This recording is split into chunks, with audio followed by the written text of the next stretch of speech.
Hello everyone. नए साल की शुरुआत ट्रक ड्राइवरों की हड़ताल के साथ। ट्रक ड्राइवरों ने किया चक्का जाम। ट्रक ड्राइवरों ने किया 3 दिन की हड़ताल का ऐलान। इस तरह की न्यूज आप लोगों ने सुबह से टीवी पर, न्यूज़पेपर में, फेसबुक पर, यूट्यूब पर या किसी भी सोशल मीडिया पर देखी होगी, जिसमें कुछ ट्रक ड्राइवर और ट्रक ड्राइवर यूनियन के प्रधान कह रहे हैं कि सरकार इस काले कानून को वापस ले। कुछ कह रहे हैं कि एक्सीडेंट करके मौके से फरार होने पर ड्राइवर की सजा को 7 साल से कम किया जाना चाहिए। कुछ ट्रक ड्राइवर कह रहे हैं कि एक्सीडेंट होने पर 5 लाख रुपए की जुर्माना राशि हम कहां से देंगे? अगर हमारे पास 5 लाख रुपए होते तो क्या हम ट्रक चलाते? वहीं कुछ ट्रक ड्राइवर यूनियन के प्रधानों का कहना है कि भारत में पहले ही ट्रक ड्राइवरों की कमी है और यदि सरकार इस कानून के प्रावधानों में सुधार नहीं करती है तो जो ड्राइवर बचे हैं वो भी ट्रक चलाना छोड़ देंगे। तो आइए जानते हैं कि वो कानून और उस कानून में क्या प्रावधान है जिसकी वजह से ट्रक ड्राइवरों ने हड़ताल की है। भारत सरकार 3 नए क्रिमिनल लॉज लेकर आई है, जिसमें से एक लॉ है भारतीय न्याय संहिता कानून 2023। यह कानून भारतीय दंड संहिता की जगह लागू होगा, लेकिन अभी तक यह कानून लागू नहीं हुआ है और ना ही भारत सरकार ने इस कानून को लागू करने के लिए किसी डेट का अनाउंसमेंट किया है। इस कानून में 4 ऐसी धाराएं हैं जो सभी प्रकार के ड्राइवरों पर लागू होती है, लेकिन वो धाराएं सिर्फ ट्रक ड्राइवर पर लागू होती है, ये बात बिल्कुल गलत है। इनमें से पहली धारा है धारा 106। इस धारा के अनुसार यदि कोई व्यक्ति अपने किसी भी व्हीकल को तेज और लापरवाही से चलाता है जिससे एक्सीडेंट हो जाता है या किसी आदमी को कुचल देता है और वो ड्राइवर अपने व्हीकल को वहीं छोड़कर फरार हो जाता है तो उस ड्राइवर को 2 तरह की सजा होंगी। पहली सजा है, यदि वो ड्राइवर मौके से फरार हो जाता है और किसी पुलिस स्टेशन में या किसी भी मजिस्ट्रेट के सामने अपने आप को सरेंडर कर देता है तो उस ड्राइवर को 5 साल की सजा और जुर्माना देना होगा। यह अपराध बेलेबल है, यानी कि जब वो पुलिस स्टेशन या मजिस्ट्रेट के सामने खुद को सरेंडर करेगा तो उसे वहीं से ही जमानत मिल जाएगी।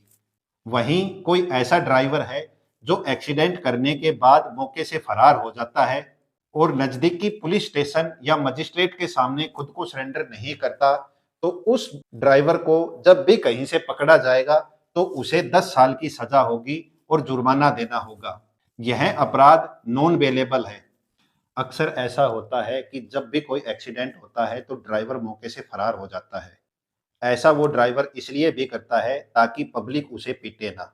भारतीय दंड संहिता में ऐसे ड्राइवरों के लिए 2 साल की सजा है। वहीं नए कानून में यदि कोई ड्राइवर एक्सीडेंट कर देता है या किसी व्यक्ति को कुचल देता है और वो ड्राइवर मौके से फरार होकर पुलिस या मजिस्ट्रेट के सामने आत्मसमर्पण कर देता है तो उसे 5 साल की सजा और जुर्माना देना होगा। वहीं अगर वो मौके से फरार होकर पुलिस या मजिस्ट्रेट के सामने आत्मसमर्पण नहीं करता तो उसे 10 साल की सजा और जुर्माना देना होगा। वहीं अगला सेक्शन है सेक्शन 125।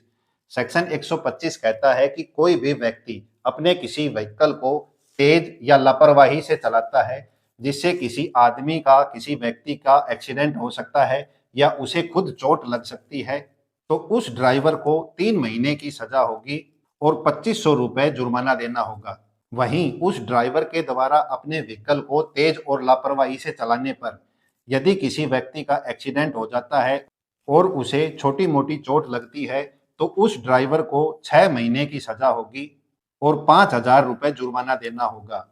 वहीं अगर उससे एक्सीडेंट होता है और सामने वाले व्यक्ति को चोट ज्यादा लगती है, मान लो हाथ टूट गया, पैर टूट गया, सर फूट गया या कुछ ज्यादा ही गंभीर चोट लगी है तो उस ड्राइवर को 3 साल की सजा होगी और 10,000 रुपए का जुर्माना देना होगा। इसके अलावा एक और सेक्शन है सेक्शन 281, जो कहता है कि कोई भी व्यक्ति अपने किसी व्हीकल को पब्लिक वे में, यानी कि सार्वजनिक रास्ते पर, चाहे वो सड़क है, गांव की गलियां है, अगर वो तेज और लापरवाही से चलाता है या स्टंट मारता है तो उसको 6 महीने की सजा होगी और 10,000 रुपए फाइन देना होगा। भारतीय न्याय संहिता में 4 ऐसे सेक्शन हैं जो ड्राइवरों से रिलेटेड हैं, जिसमें से हमने 3 को डिस्कस किया। पहला सेक्शन 106, दूसरा सेक्शन 125 और तीसरा सेक्शन 281। लेकिन इन तीनों सेक्शन में कहीं भी 5 लाख रुपए के जुर्माने की बात नहीं है। लेकिन एक सेक्शन ऐसा है जिसमें ड्राइवर पर 5 लाख रुपए जुर्माना लगता है और वो सेक्शन है सेक्शन 111। सेक्शन 111 बात करता है ऑर्गेनाइज्ड क्राइम की, यानी कि संगठित अपराध की, प्री प्लान्ड अपराध की। जैसे आपने फिल्मों में देखा होगा कि ट्रक ड्राइवर किसी व्यक्ति से रुपए लेकर किसी दूसरे व्यक्ति को अपने ट्रक से उड़ा देते हैं, यानी कि मार देते हैं। उसे कॉन्ट्रैक्ट किलिंग कहते हैं। यानी कि सेक्शन 111 में कहा गया है कि यदि कोई ड्राइवर ऑर्गेनाइज्ड क्राइम में भाग लेता है या कॉन्ट्रैक्ट किलिंग करता है तो उस ड्राइवर को 5 साल से और आजीवन कारावास हो सकता है और उसके ऊपर 5 लाख रुपए का जुर्माना लगेगा और ये नॉन बेलेबल ऑफेंस है। यानी 5 लाख रुपए जुर्माना देने वाली बात सिर्फ उन ड्राइवरों पर लागू होती है जो कॉन्ट्रैक्ट किलिंग करते हैं, यानी कि किसी व्यक्ति से रुपए लेकर अपने ट्रक, बस या किसी भी व्हीकल से सामने वाले व्यक्ति को कुचल देते हैं। तो 5 लाख रुपए सिर्फ उन ड्राइवरों को ही देने होंगे, बाकी किसी ड्राइवर को नहीं देने। अब बात ये आती है कि क्या ये चारों सेक्शन सिर्फ ट्रक ड्राइवरों पर लागू होते हैं? तो ऐसा नहीं है। इन चारों सेक्शंस में कहीं पर भी ये नहीं लिखा गया कि ये चारों सेक्शन सिर्फ ट्रक ड्राइवर पर ही लागू होते हैं। ये चारों सेक्शन उन लोगों पर लागू होते हैं जो स्कूटी चलाता है, बाइक चलाता है, कार चलाता है, पिकअप चलाता है, बस चलाता है, ट्रक चलाता है या कोई और व्हीकल चलाता है।